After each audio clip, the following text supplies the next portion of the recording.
Once again, I wish to commend the government of Kenya for this continuous support in developing sports and football in particular. And we also really want to commend FKF, our great partners, Nick, for the great work you're doing in developing football in Kenya.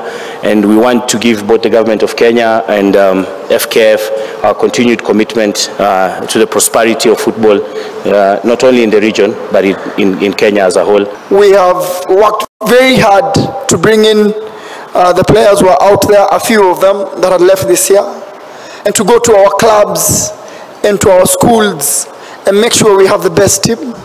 Perhaps the time was a little bit short, but we have a fantastic team. Yesterday I had a chance to have a chat with them. And I want to encourage Kenyans and ask them to come and cheer their team.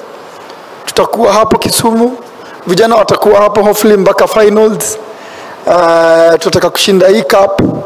Imekuwa ngumu mbeleni kwa this kind of age tournaments, but the aim is to identify them so that next year we can have some of them even playing for the qualifiers of CHAN, or if we will host CHAN, then being able to take part in it. So I want to be thankful to the ministry, thankful to everyone that has done it.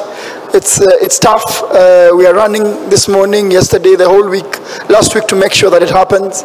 And so I want to encourage everybody, ukiwa Kisumu, ukiwa Kakamega, kuja watch game za Kenya, zile zingine kama unaweza. And let's enjoy seeing our young boys play, because that's the future. And we want to build it. We'll continue doing this with the schools tournament, with under 15 next year. We have convened you here today for two purposes. Number one, together, the three of us, the ministry, CECAFA and FKF, we wanted to formally confirm that Kenya is hosting the CECAFA under 18 tournament between the 25th of November and the 9th of December in Kisumu City and Kakamega as the host venues. Number two, we want to rally the country to support this tournament, and especially to fill Jomo Kenyatta Grounds Mamboleo in Kisumu and Buhungu Stadium in Kakamega to the rafters to cheer Team Kenya, our under 18 national team.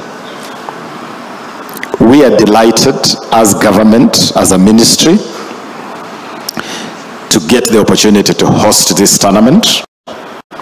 We are very keen to host important events as a government. And for those who may not be in the know, we are not just shooting in the dark. We are not moving aimlessly and grabbing at every tournament in town. No. It is deliberate, it is intentional, it is structured, and it is in sync with the plan. The plan is the manifesto that brought this administration to office.